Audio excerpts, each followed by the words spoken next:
Aujourd'hui, on va s'intéresser au travail des sons dans Final Cut Pro X.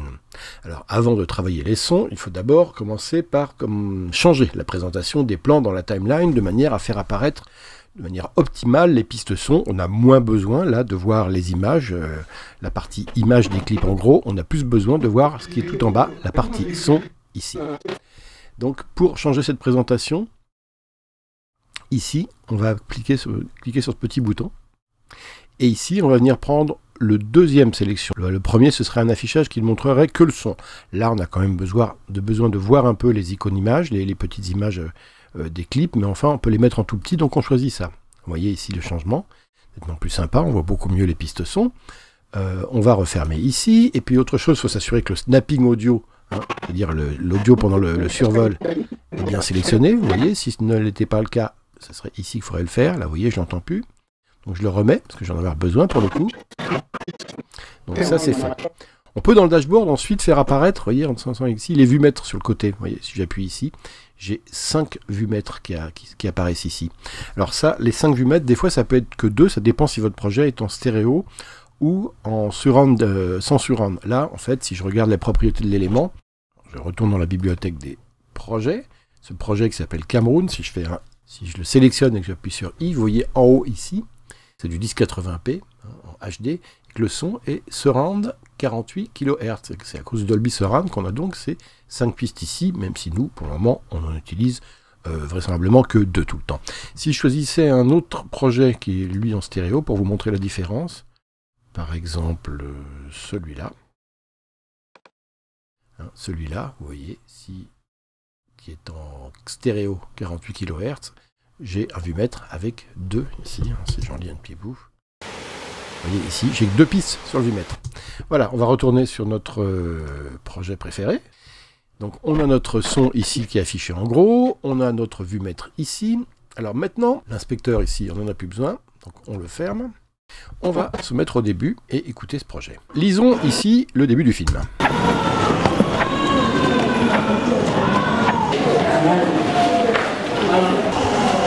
Là, par exemple, vous voyez, ici, on entendait un enfant crier derrière. Je vais essayer de voir si je ne peux pas aussi faire un split edit, c'est-à-dire laisser l'enfant crier aussi derrière le deuxième plan du docteur qui marche. Celui-là. Alors, pour cela, je commence par double-cliquer ici, sur la partie audio du clip, pour scinder l'audio du vidéo. Et ici, maintenant, je ne vais sélectionner que mon audio, et je vais le tirer en dessous, comme ça, vous voyez, un petit peu plus longtemps. De manière à essayer d'entendre l'enfant, de prolonger le son, de faire un split edit ou un montage en L, vous comprenez pourquoi, ça dessine une forme de L. Je prolonge le son du clip de gauche sur le clip de droite. On réécoute. C'est même pas assez parce que normalement on l'entend encore derrière. On va le mettre jusqu'au bout du clip. Voilà. Donc vous voyez comment on arrive ici à faire une ambiance qui est comme ça, plus cohérente, plus... Vous voyez, j'ai cette ambiance d'enfant qui crie derrière, on est dans un hôpital pour enfants, qui continue également sur ce plan. Donc ça c'est un split edit audio.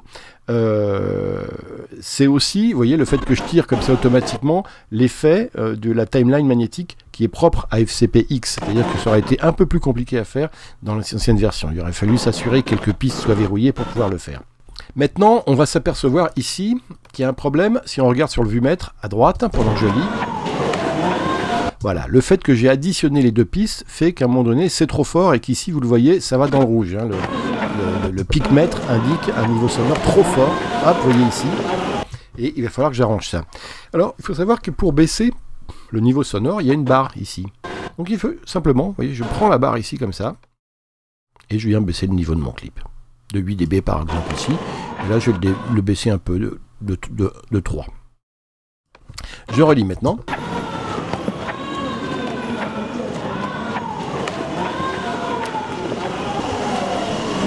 Alors là, on voit que on va continuer un petit peu notre clip encore un petit peu en dessous ici sur l'arrivée dans la chambre, mais on va essayer de faire baisser. On va baisser aussi le son de la chambre parce qu'il est un peu fort. Voilà, comme ça. Alors, écoutons. On va maintenant essayer de baisser le son ici, progressivement sur l'entrée dans cette chambre. Et pour ça, on va utiliser les petites poignées qu'on voit ici. Vous voyez, quand on survole un clip, Là par exemple, il y a des petites poignées sur le côté qui apparaissent. Ces petites poignées, on peut les tirer ici. Je vais grossir un petit peu, hein. On va faire un peu plus, pour grossir un petit peu. On va revenir au début où on en était. Au début, voilà, on était là. Et vous voyez, quand je survole ce clip, la petite poignée là, je peux la prendre et je viens la tirer comme ça. Et là, je fais ce qu'on appelle un shunt ou un fade, comme disent aussi les Anglais. C'est-à-dire que je fais baisser le son progressivement. On écoute. Voilà, le son du petit enfant qui pleurait derrière, écoutez.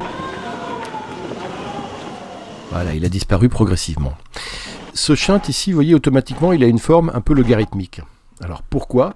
Parce qu'il faut savoir que l'oreille humaine répond à des règles logarithmiques. Il y a une règle qui dit que la sensation, c'est-à-dire nous, ce qu'on a, l'impression qu'on a, varie avec le logarithme de l'excitation. Avec l'excitation, c'est l'onde sonore. On a une écoute qui est dit logarithmique. Hein. Nos sens d'ailleurs sont tous logarithmiques. Et la sensation varie avec le logarithme de l'excitation. Alors je survole ici pour avoir ma poignée en faisant clic droit sur la poignée. Hein. Clic droit, vous voyez, j'affiche ici 4 choix. Vous voyez que par défaut, c'est celle-là, la courbe qu'on appelle plus 3 dB, qui est une logarithmique descendante. C'est-à-dire qu'en fait, la descente se fait très progressivement. Au début, on a l'impression qu'elle ne descend pas trop, puis beaucoup plus vite à la fin. On peut mettre une courbe inversée logarithmique. Ça dépend des... La plus logique, c'est celle-là. Maintenant, par endroit, on peut avoir besoin de prendre d'autres courbes. Il suffit de les choisir ici et de prendre, par exemple, une courbe en S, ici. Essayons de voir ce que ça donne. Ça change pas grand-chose, là, pour le coup, ici. Mais je préfère quand même toujours, voilà. Donc, je fais clic droit et je reviens à ma courbe logarithmique descendante. Alors ensuite, il faut savoir qu'on peut appliquer le même effet hein, à plusieurs clips. Par exemple, le réglage du volume ici à moins 3 dB avec un shunt descendant comme ça à la fin, je peux automatiquement, parce qu'on a souvent le cas, on a souvent à faire ce type de shunt sur tous les clips, le mémoriser. Comment je fais? Je fais ici, je sélectionne, je fais pomme C. Maintenant, je prends ces 2 clips ici, ou même ces 3 clips, vous voyez, je les sélectionne, et je vais faire édition, coller les effets. Shift pomme V ou coller les effets. Et regardez, c'est magique ici. Les niveaux ont été baissés de moins 3 dB, vous le voyez, moins 3. Et j'ai un shunt à la fin de chaque clip. Bon là j'en veux pas, hein, c'est juste pour vous montrer ce qu'on... Mais là en fait ils sont pas très adéquats, donc je les enlève en faisant pomme Z. Alors il faut savoir qu'on peut aussi régler les niveaux depuis l'inspecteur. Par exemple ici on avait dit qu'on était à... Si on veut le baisser de 3 dB, on va dans l'inspecteur. On clique sur le i de la timeline. Normalement, l'inspecteur s'ouvre sur vidéo, mais on va sur audio ici. Donc ici, vous voyez, on peut soit baisser comme ça de 3 dB, soit inscrire ici directement une unité, moins 4 dB par exemple. Voilà.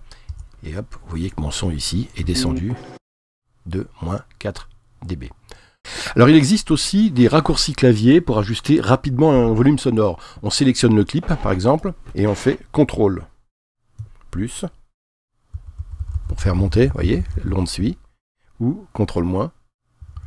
Ça, c'est pour ajuster un clip très rapidement. Alors, on peut ajuster plusieurs clips de cette manière-là. Je vais me mettre un petit peu plus loin pour faire un moins 4 dB à tout le monde.